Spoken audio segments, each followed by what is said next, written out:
ఐరోపా ముస్లింలను ఎందుకు వ్యతిరేకిస్తుంది?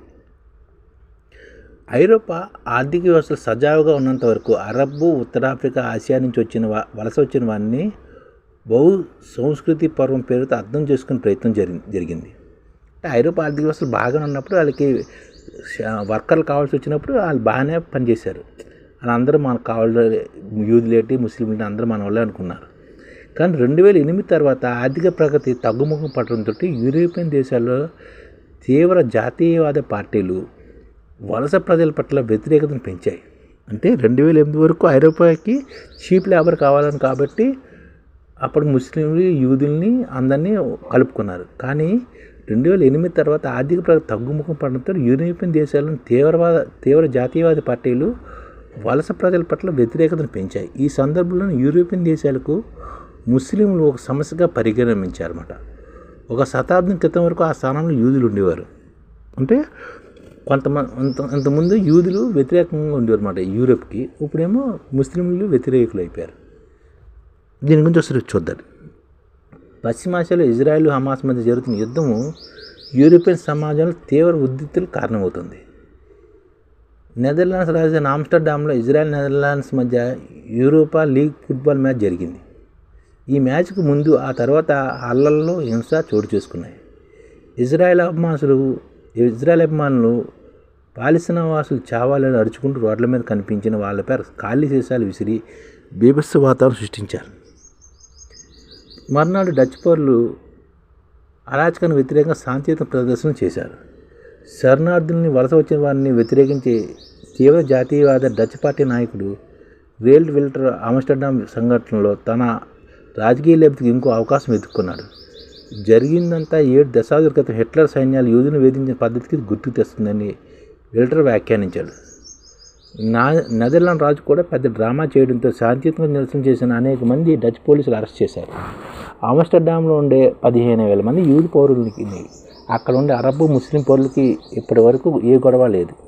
విచిత్రంగా ఐరోపా, అమెరికాలో అనేక వార్తాపత్రికలు ఈ ఇజ్రాయెల్ ఫుట్బాల్ గుండాలని బాధితులుగాను, తమ ఇళ్లపై వారు దాడి చేసేందుకు నిరసన వ్యక్తం చేసిన డచ్ పౌరులను యూదు వ్యతిరేకులుగాను వర్ణిస్తూ వార్తలు రాశాయి. హింసకు పాల్పడిపోయిన ఇజ్రాయెల్ పౌరులు క్షేమంగా వెళ్ళిపోయారు. కానీ డచ్ ప్రభుత్వం శాంతియుత నిరసన నిషేధించి అరబ్బు, ఇతర డచ్, ముస్లిం పౌరులపై చర్యలు తీసుకుంటానని ప్రకటించింది.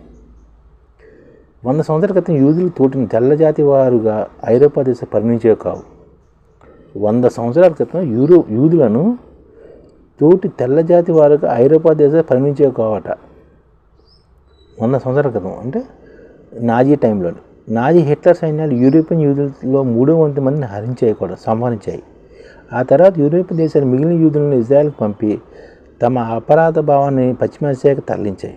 ఎప్పుడైతే ఇజ్రాయెల్ అపారచము నిక్షేపాలు పశ్చిమాసియాలో తమ ఆర్థిక ఆసక్తులు కాలపలాధారంగా పనిచేస్తుందని అర్థమైందో, యూదులను తెల్లజాతి వాళ్ళలో కలుపుకొని తమది ఉమ్మడి జూడో క్రిస్టియన్ నాగరికత అని యూరోపియన్ దేశాలు చెప్పుకోసాగాయి. ఒకప్పుడు యూదుల్ని తెల్లజాతి వారిగా గౌరవించేవారు కాదు. కానీ అక్కడ ఇజ్రాయెల్ ఆ ప్రాంతంలో చమురు నిక్షేపాలు పశ్చిమాసియాలో అభివృద్ధి చెందడంతో వాటికి అక్కడ ఉన్న ఇజ్రాయెల్ని కూడా వీళ్ళు కల్పించుకున్నారు. అందుకని ఇజ్రాయెల్ జాతీయ భావాన్ని కూడా వీళ్ళు కల్పించుకున్నారు. జూడో నాగరికత అంటే ఉమ్మడి జూడో క్రిస్టియన్ నాగరికతగా యూరోపియన్ దేశాలు చెప్పుకోసాగాయి. తమ అపరాధ భావం తగ్గించుకోవడంలో భాగంగా యూదులకి పరిహారాలు చెల్లించడమే కాకుండా ఇజ్రాయెల్ సమర్థతని తమ జాతీయ భావంలో కూడా భాగం చేసుకున్నాయి. 2000 సంవత్సరంలో అంతర్జాతీయ హోలోకాస్ట్ జ్ఞాపక కోటిని ప్రారంభిస్తూ చేసిన స్టాక్హోమ్ ప్రకటనలో హోలోకాస్ట్ని మానవ నాగరికతకు మచ్చగా కూడా పరిగణించారు. దాని జ్ఞాపకాలను అందరూ గౌరవించాలని, యూదుల వ్యతిరేకత సంఘటనగా ఎదుర్కోవాలని కూడా ప్రకటన చేశారు. అలా తమ పాపాన్ని మొత్తం ప్రపంచ దేశాల పాపంగా మార్చేశారు కూడా. తాము మినహా ఎవరూ పెద్దగా పాటించిన తీవ్ర యూదు వ్యతిరేకతను ప్రపంచ ప్రజలందరికీ అంటగట్టారు యూరోప్ దేశస్తులు. ఈ అంతర్జాతీయ హోలోకాస్ట్ జ్ఞాపక కూటమి అనేక ఇతర శక్తివంతమైన యూదు సంస్థలతో పాటు ప్రపంచవ్యాప్తంగా యూదుల వ్యతిరేకత అనే భావన ఇజ్రాయెల్ ఉనికిని సమర్థించేందుకు పాలస్తీనా ప్రజల పోరాటానికి సంఘీభావం తెలుపుతున్న వారి గొంతు నొక్కడానికి కూడా వాడుకుంటూ వస్తుంది. పాలస్తీనా ఆక్రమణ ఎవరు ప్రశ్నించినా, అక్కడ జాతి వ్యవస్థ విధానాన్ని ఎత్తి చూపినా సహించవు. వాళ్ళు ఏ జాతీయ రాజకీయ మతం వాళ్ళైనా సరే యూదు వ్యతిరేకులుగా ముద్రవేసి వారి జీవితాన్ని నాశనం చేస్తాయి. ఈ మధ్యన American Israel political affair committee అనే ఒక పెద్ద ఇజ్రాయెలీ లాబీ ఇజ్రాయెల్కు వ్యతిరేకంగా మాట్లాడిన 2 నల్లజాతి డెమోక్రాట్లని కోట్లాది డాలర్లు ఖర్చు పెట్టి ఓడించింది. ప్రస్తుతం ఇటువంటి ఇజ్రాయెల్ సమర్థక సంస్థలన్నీ కలిపి అమెరికా విశ్వవిద్యాలయాల్లో పాలస్తీనా కోసం నిరసన వ్యక్తం చేస్తున్న అన్ని జాతుల మతాల విద్యార్థులపై సంస్థాపరమైన దాడులు కూడా చేస్తుందని కొంతమంది ఆరోపిస్తున్నారు.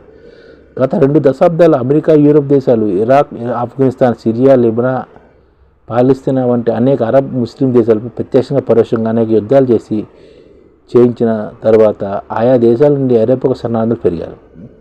అంటే గత 20 సంవత్సరాలుగా అమెరికా, యూరోప్ దేశాలు ఇరాక్, ఆఫ్ఘనిస్తాన్, సిరియా, లిబియా, పాలస్తీనా వంటి అనేక అరబ్, ముస్లిం దేశాలపై ప్రత్యక్షంగా, పరోక్షంగా అనేక యుద్ధాలు చేయించిన కారణంగా ఆయా దేశాల నుంచి ఐరోపాకు శరణార్థులు పెరిగారు.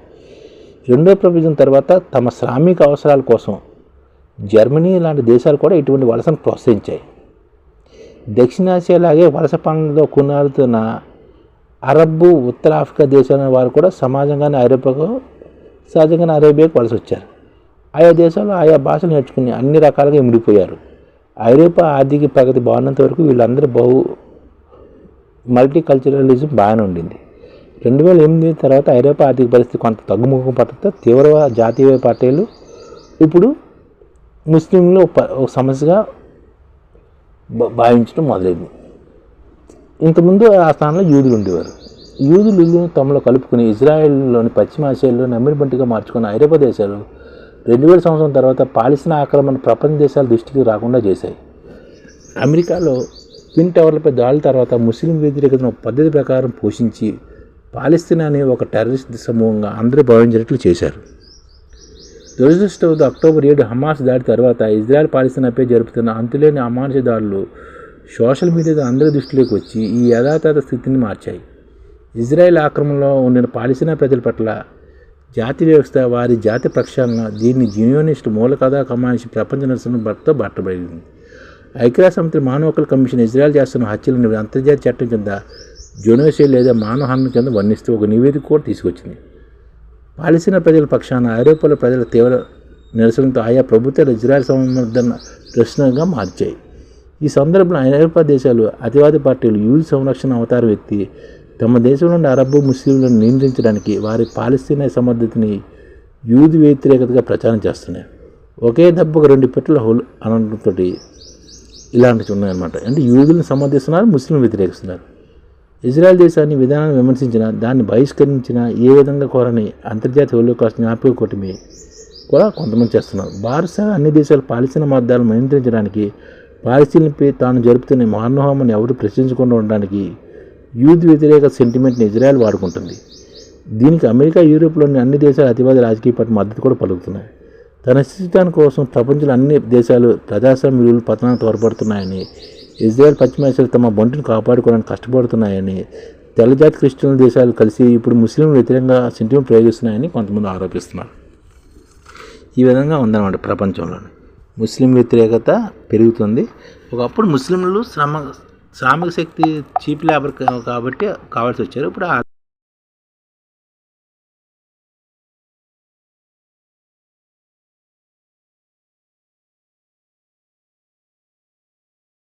ఈ ఛానల్ ముఖ్య ఉద్దేశం ఏంటంటే, మన తెలుగు రాష్ట్రాల్లో 1 కోటి మందికి సంఘటిత రంగాల్లో ఏ విధంగా ఉద్యోగాలు ఇవ్వవచ్చు, కనీస నెల జీతం 30,000 వరకు ఏ విధంగా ఇవ్వవచ్చు, ఏ విధంగా చేస్తే ఉద్యోగాలు సృష్టించబడతాయో వివరిస్తూ ఈ ఛానల్ వీడియోలు వస్తాయి.